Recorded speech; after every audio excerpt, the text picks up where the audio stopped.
ఎవరైనా మాట్లాడాలంటే రావచ్చు. మారినటువంటి మత్తు పదార్థాలకు బానిసవుతున్నటువంటి గంజాయి, చాలా మత్తు పదార్థాలకు వేదిక ఆహ్వానించాల్సిందిగా కోరుతున్నాము. అలాగే మాజీ మున్సిపల్ గారిని కూడా వేదిక అలంకరించాల్సిందిగా కోరుతూ, అలాగే కరెస్పాండెంట్ చంద్రశేఖర్ రెడ్డి గారిని కూడా వేదిక అలంకరించాల్సిందిగా సవినీయంగా కోరుతా ఉన్నాము. కాంగ్రెస్ పార్టీ సీనియర్ నాయకులు రేవంత్ రెడ్డి గారిని కూడా వేదిక, తెలంగాణ రాష్ట్ర ప్రభుత్వం మాట్లాడాల్సిందిగా కోరుతున్నాము.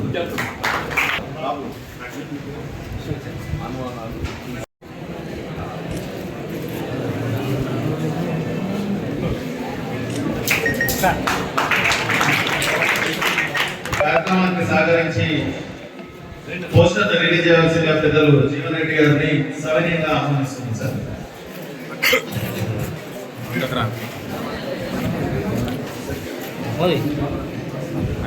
ఉజ్వల్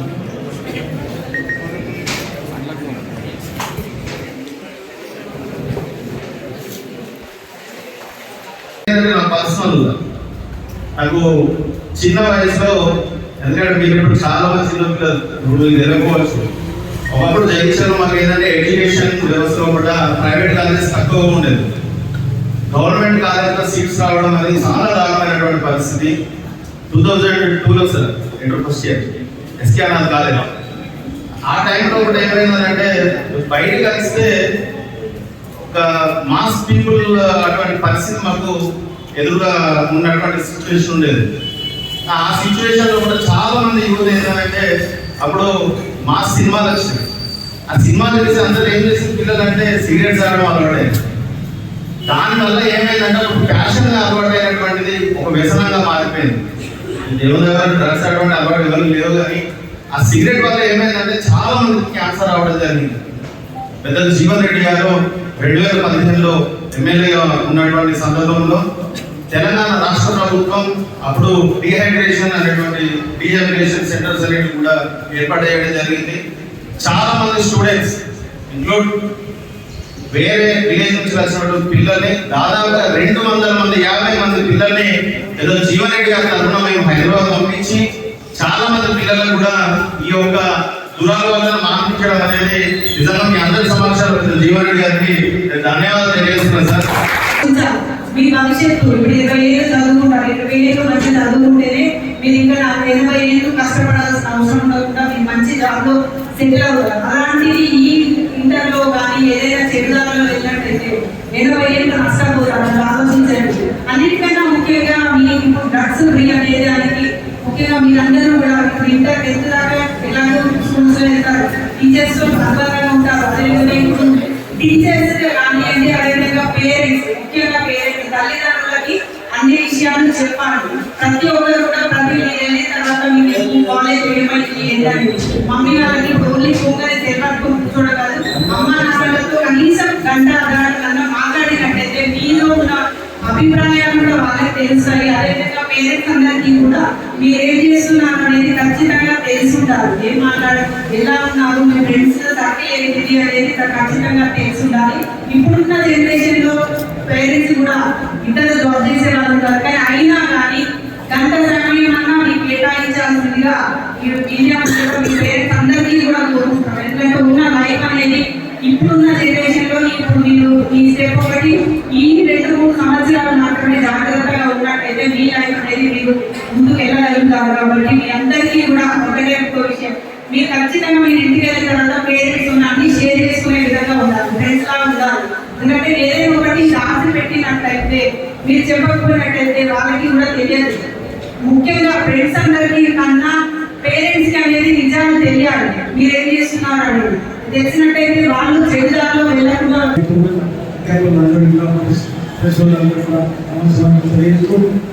మరి మీరు ఉన్న విద్యార్థులు చాలా అదృష్టవంతులు.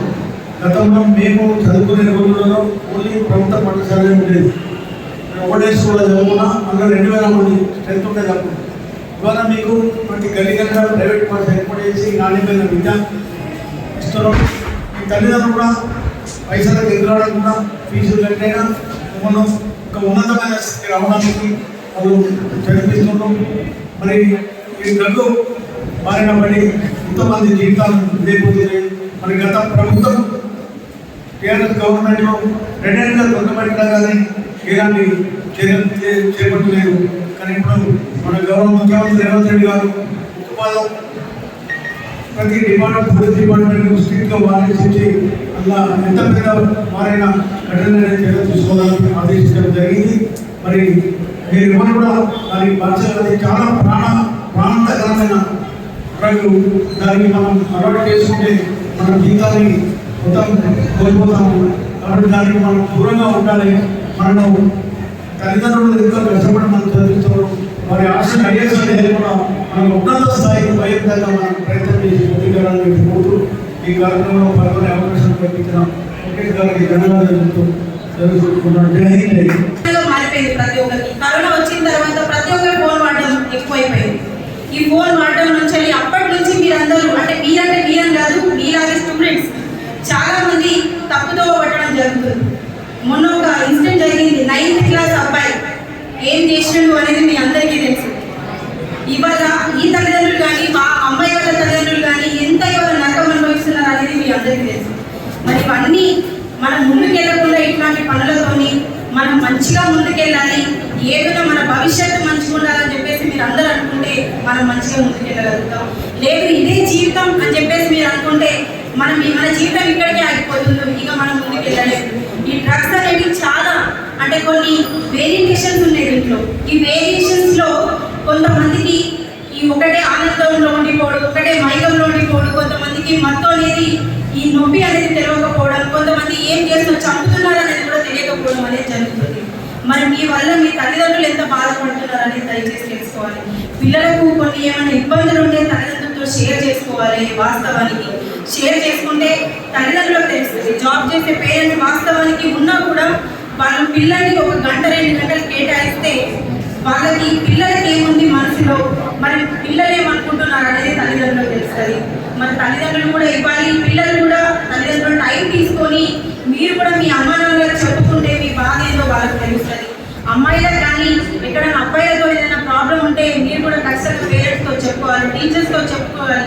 చెప్పుకుంటేనే మీ ప్రాబ్లం అనేది బయట తెలుస్తుంది. లేకపోతే తెలియదు, మీరే ఉండిపోవాల్సి వస్తుంది. అందుకని మీకు ఎలాంటి ప్రాబ్లమ్స్ ఉన్నా, మీకు ఎలాంటి ఇబ్బందులు ఉన్నా ఖచ్చితంగా మీ పేరెంట్స్తో ఫస్ట్ షేర్ చేసుకోవాలి. ఆఫ్టర్ మీ గురువులతో షేర్ చేసుకోవాలి. అప్పుడే మీరు రానున్న రోజుల్లో మీ భవిష్యత్తుకి ఎలాంటి ఆటంకం కలగకుండా మీరు ముందుకెళ్ళగలుగుతారు. అది కాకుండా ప్లీజ్ దయచేసి ప్రతి ఒక్క స్టూడెంట్స్కి రిక్వెస్ట్ చేసేది ఒకటే, ఎవరు కూడా డ్రగ్స్లో బారి పడకుండా మనందరూ భవిష్యత్తు బాగుండాలి అనుకుంటే మీరు ముందుకు సాగాలి. 10th వరకు అందరూ బాగానే ఉంటారు. ఇంటర్ వచ్చిన తర్వాత మీకంటూ ఒక ఫ్రీడమ్ వచ్చేస్తుంది. మా లైఫ్ ఇదే అని చెప్పేసి మీరు అనుకుంటారు. కానీ డెఫినెట్లీ నాట్. ఇది కాదు మీ లైఫ్. మీ లైఫ్ అనేది మీరు బాగా చదువుకోవాలి. ఇప్పుడు బాగుంటే తర్వాత మీ ఫ్యూచర్ బాగుంటుంది. ఇది ఒక దయచేసి అందరూ అర్థం చేసుకోవాలి. ఇక ముందు ఎవరు కూడా వాళ్ళ పేరెంట్స్ని ఇబ్బంది కలిగేలా చూడొద్దు. దయచేసి ఎవరు ఇబ్బంది పెట్టద్దు. అందరూ తల్లిదండ్రులకి కానీ మన జగిత్యాల ఈ ఊరిని మన కళ్ళ ఈ తల్లికి ఖచ్చితంగా మంచి పేరు తీసుకురావాలని చెప్పేసి ప్రతి ఒక్కరిని కోరుకుంటూ యువకుల్లో ఒక విధమైనటువంటి చైతన్యం, క్రమశిక్షణ, చెడు అలవాట్లకు దూరంగా ఉండే విధంగా ప్రధానంగా ప్రస్తుతం సమాజాన్ని ఒక విధంగా ఈ జాతి నిర్వీర్యం చేస్తున్నది డ్రగ్స్ మహమ్మారి తెప్పించారు. అంటే అది మనం ఏ విధంగా లోబడుతుంది అనేది మనం దాన్ని లోబడి పోయేంత వరకు మనం ప్రయత్నిస్తాం. ఆ విధంగా మనలో ప్రభావం అంటే ఈ డ్రగ్స్ ఫ్రీ సొసైటీ నిర్మాణానికి తోడ్పడాలి అనే భావంతో వల్ల మిత్రుడు సేవదల్ కాంగ్రెస్ నాయకుడైనటువంటి ముఖేష్ గారు ఇంత మంచి కార్యక్రమాన్ని నిర్వహించడం, దాన్ని మన ఆత్మూస్ విద్యా సంస్థలు కరెస్పాండెంట్ నారాయణ గారిని మంచి మిత్రుడు. ఆయన కేవలం జగిత్యాల కర్ణాటక పరిమితం కాకుండా మొత్తం ఉత్తర తెలంగాణ జిల్లాలో అందరూ కూడా మన కళాకారులు అంటే విద్యా బోధన పట్ల విద్యార్థిని తీర్చిదిద్దడంలో కూడా మరింత చదువు పెట్టడంలో ఈనాటి కార్యక్రమంలో పాల్పంచుకుంటున్న జగిత్యాల మున్సిపల్ చైర్పర్సన్ అడ్వాన్స్ చూపి లక్ష్మణ్ గారు, మాజీ మున్సిపల్ చైర్పర్సన్ కాంగ్రెస్ నాయకుడు ఇది నాగకృష్ణ గారు, మాజీ మున్సిపల్ చైర్పర్సన్ మహిళా కాంగ్రెస్ అధ్యక్షురాలైనటువంటి విజయలక్ష్మి గారు, హెడ్ ప్రిన్సిపల్ చంద్రశేఖర్ గారు, ఇందులో పాల్గొంటున్నటువంటి విద్యార్థి స్థాయి విద్యార్థి పాఠశాల స్థాయి విద్యలో ఏదైతుందో మన బోధన పట్ల మన తల్లిదండ్రులు ప్రత్యేకంగా శ్రద్ధ తీసుకుంటాం. మనం ఏ పాఠశాలకు పోవాలి, ఏ పాఠశాలలో మనం చేర్పిస్తే మన సైలెంట్ యొక్క విద్య ముందర దొరుకుతుంది అనేటువంటి నిర్ణయం అనేది అది తల్లిదండ్రులకి ఆధారం. ఒకసారి మనం పాఠశాల స్థాయి విద్య పూర్తయిపోయి ఇంటర్ స్థాయి విద్యకు రావడం దొరుకుతుందో ఆ కళాశాల ఎంపిక అనేది మనపై. 10th క్లాస్ అయిపోయిన తర్వాత ఇంటర్ స్థాయి విద్యకు వచ్చే వరకల్లా మనం ఏ కళాశాలకు పోవటం, ఏ కళాశాల పోయినట్టయితే మనం మంచి బోధన సదుపాయం లభిస్తుంది, మన భవిష్యత్తు జీవితాన్ని ఏ విధంగా తీర్చిదిద్దుకోవడం దొరుకుతుంది. మన భవిష్యత్తు జీవితాన్ని తీర్చిదిద్దేది ఇంటర్మీడియట్ స్థాయి విద్య అని చెప్పండి. ఇంటర్మీడియట్ స్థాయి విద్యలో మనం ఎంచుకునేటువంటి ఒక ఆప్షనల్ గ్రూప్ ఏదైతే ఉంటుందో అదే మనం భవిష్యత్తును తీర్చిదిద్దుతుంది. మనం సైన్స్ సైడ్ పోవడమా, మ్యాథమెటిక్స్ సైడ్ పోవడమా, లేక కామర్సే, ఇవన్నీ వివిధ గ్రూప్స్ ఏదైతుందో మనం ఎంచుకొని మన భవిష్యత్తు జీవితాన్ని తీర్చిదిద్దుకొని ఈ యొక్క ప్రధానమైనటువంటి ఒక మన మార్గదర్శకం చూపెట్టేది ఇంటర్ స్థాయి విద్య. అంటే ఇంటర్ స్థాయి విద్యకు వచ్చే ఒక యువకుల్లో, టీనేజ్ విద్యార్థుల్లో విధమైనటువంటి ఒక ఆలోచన తలెత్తుంది. మీ స్వయం నిర్ణయం తీసుకునేటువంటి ఒక స్థాయికి ఎదిగినాం. నేను 15 సంవత్సరాల క్రితం మనకి ఏదైతుందో తల్లిదండ్రుల పోషణలు ఉంటుందని చెప్పేవారు. వాస్తవం 18 సంవత్సరాలు మనకు కూడా తల్లిదండ్రుల పోషణలు ఉంటామా? కానీ ఒకసారి 15 సంవత్సరాలు దాటి 16 సంవత్సరాలు అడుగుపెట్టిన కొంత మీలో స్వయం ఆలోచన పెరుగుతుంది. ఆ స్వయం ఆలోచన మనం ఎటు తీసుకెళ్తుంది? మనం మంచి వైపు తీసుకెళ్తుందా, చెడు వైపు తీసుకెళ్తుంది? సాధారణంగా 90% మంచి వైపు పోతుంది. విద్యార్థులు ఏదైతే చదువు పట్ల శ్రద్ధ, ఆసక్తి పెరిగిపోయి భవిష్యత్తు జీవితం అనేది ఏదైతుందో వీళ్ళ విద్యతోనే ముడిపడి ఉందనే ఒక భావంతో విద్య పట్ల ప్రత్యేకమైన శ్రద్ధ కనబడుతుంది. చివరి గుట్కా కూడా నిషేధించడం జరిగింది. వీళ్ళు అమలు చేసే బాధ్యత పోలీస్ అధికారులు యంత్రాంగం పెడతారని చెప్పండి. గౌరవ ఎస్పీ గారు కూడా సూచన చేయడం జరిగింది. వీళ్ళు పోలీస్ అధికారుల యంత్రాంగం ఏదైతుందో కేవలం మద్యం మాత్రమే, అంటే మద్యం సేవించడం అనేది అది అనుమతితో అందరూ సేవిస్తుంది. బహిరంగ ప్రదేశాలలో మద్యం సేవించకూడదని నిషేధం. బహిరంగ ప్రదేశాలలో మద్యం సేవించకూడదనేది నిషేధం. ఆ మద్యం సేవించడం బహిరంగ ప్రదేశాల్లో ఏ విధంగా మనం నిలువరింపు చేయడం అరికట్టడం జరుగుతుందో అంతకంటే ప్రధానమైంది ఈ డ్రగ్స్ నిర్మూలన. డ్రగ్స్ నిర్మూలన అని చెప్పండి. దీని మూలం ఎక్కడున్నది? తాగేవాడికి ఏదైతుందో అది అందుబాటులోకి వస్తే సేవిస్తాం. ఈ మూలం ఎక్కడుంది? అది అందుబాటులోకి రాకుంటే ఏదైతుందో అరికట్టబడాలి. తెలంగాణ రాష్ట్రం, ఇటు మహారాష్ట్ర ప్రధానంగా మన బార్డర్ ఉన్నాం కాబట్టి ఏదైతుందో మహారాష్ట్ర ఆదిలాబాద్ మనకు వచ్చే అవకాశం ఎక్కువ కాదు. ఆ విధమైనటువంటి ఒక మార్గాలను అరికట్టాలి. ఈ డ్రగ్స్ రవాణా తీవ్రమైన పనిష్మెంట్ అవ్వదు, తీవ్రమైన పనిష్మెంట్. కానీ బాబు సేవించే వాళ్ళు అమాయకులు అయిపోతారు. మరి వాళ్ళ అమాయకులు అని చెప్పి వాళ్ళు వదిలేస్తే వాళ్ళ జీవితాలు బలైపోతాయి. వాళ్ళ అమాయకులు అని చెప్పి వదిలేస్తే జీవితాలు బలైపోతాయి. కాబట్టి ఏ విధంగానైనా అందులోకి వెళ్ళి వెలికి లాగాలి, బయటకి లాగాలి. మీకు ఇది ఆరంభం కాబట్టి ఏదైతుందో దీని యొక్క ప్రాధాన్యత తెలియజెప్పాలి. ఇక్కడ మనకి ఇంతవరకు ఏదైతుందో ఈ సొసైటీలో, ఈ ప్రాంతంలో ఇది డ్రగ్స్ అనేది వచ్చిందని చెప్పి నేను పంచుకోలేదు. మన అటువంటి మాకు వచ్చింది చెప్తున్నా చెప్పి మీరు అనుకోవచ్చు. భవిష్యత్తులో ఏదైతుందో ఇటువంటి సందర్భం వచ్చినా కానీ ఏదైతుందో దానికి లోన్ కాకుండా ఇది ఏంటి ఒంటరితనం కూడా దీన్ని చేస్తే లోన్లీనెస్ ఒంటరితనం ఒకప్పుడు లోన్లీనెస్ ఒంటరితనంతో బయటకు రావడానికి మధ్యాహ్నం అలవాటు పడుతుంది ఇప్పుడు ఆ లోన్లీనెస్ ఒంటరితనంతో బయట రావడానికి ఏదైతున్నదో ఈ డ్రగ్స్ అడిక్ట్ లోన్లీనెస్ ఒంటరితనంతో బయట రావడానికి ఏదైతున్నదో ఈ డ్రగ్స్ అడిక్ట్ అయినట్టయితే అందులో ఏదైతుందో ఆయన అసలు ఆయన జీవితం వేసే డిఫరెంట్ లోకాల్లోకి వెళ్ళిపోతారు కాబట్టి ఏదైతుందో ఆ తాత్కాలిక ఉపశమనం అనేది మనం లొంగ తీసుకుంటే మన జీవితకాలం బలైతున్నాం మీరందరూ కూడా దానికి జాగ్రత్తగా ఇటువంటి యొక్క దురలవాట్లకు లోన్ కాకుండా అది డ్రగ్సే కానీ మద్యం కానీ స్మోకింగ్ కానీ వీటికి కూడా లోన్ కాకుండా ఇది మన జీవితాలు తీర్చిదిద్దడంలో కీలకమైనటువంటి ఒక వయస్సు మన జీవితం చెప్పండి ఇంటర్మీడియట్ స్థాయి విద్య టీనేజ్ జీవితాన్ని మలుగు తిప్పేదే ఇంటర్ స్థాయి విద్య టీనేజ్ ఈ టీనేజ్ లో ఒకసారి ఒక ఆలోచన కలిగిందంటే దృష్టి దాని మీద పోతుంది కాబట్టి ఆ దృష్టి అనేది ఏదైతుందో మనం మంచి వైపు విద్య వైపు మన జీవితం వైపు కుటుంబం వైపు మనం అందించుకోవాలి దయచేసి మరి యాల్ఫోర్స్ విద్యా సంస్థను ఎన్నుకోవటం ముఖేష్ గారు మాగుడి రీతిలో నరేంద్ర రెడ్డి గారు సాన్నిహిత్యంతో అయితే ఇమీడియట్లీ ఆల్ఫోర్స్ విద్యా సంస్థ అంటే బాగుంటుందంటే ఆలోచనతో ఇక్కడ రావడం జరిగింది మేము అందరం కూడా కలుసుకొని ఈ కొన్ని జీవితంలో మనం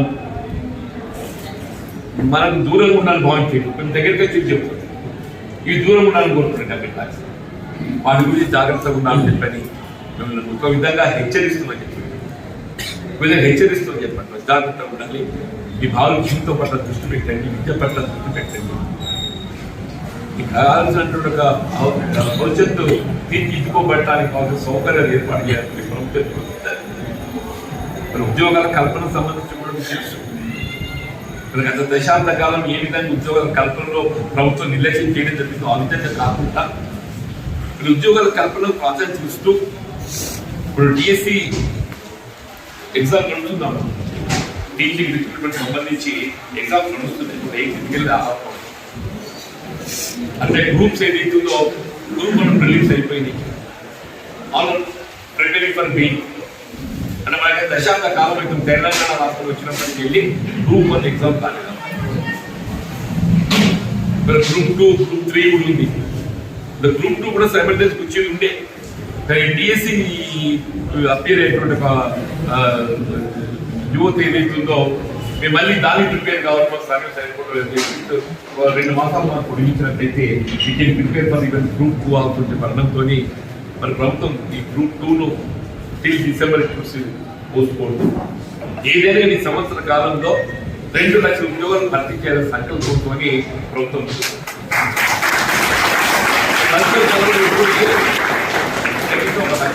జాబ్ క్యాలెండర్ ప్రకటితమవుతుంది పొందే అవకాశాలు ఉన్నాయి ఇది జాబ్ క్యాలెండర్ దాన్ని దృష్టిలో పెట్టుకొని ప్రైవేట్ సెక్టర్ మనం ఏ విధంగా ఉంది సాఫ్ట్వేర్ ప్రైవేట్ సెక్టర్లో సాఫ్ట్వేర్ ఉంది మనకు హార్డ్వేర్ ఉంది సెల్ఫ్ ఎంప్లాయ్మెంట్ వృత్తి విద్య కోర్సెస్ ఉన్నాయి ఏ విధంగా మనం స్థిరపడతామని చెప్పి అనేది మనం ఆలోచించి నిర్దేశించుకునే విధంగా మనం ముందుకు పోవాలని చెప్పి కోరుతూ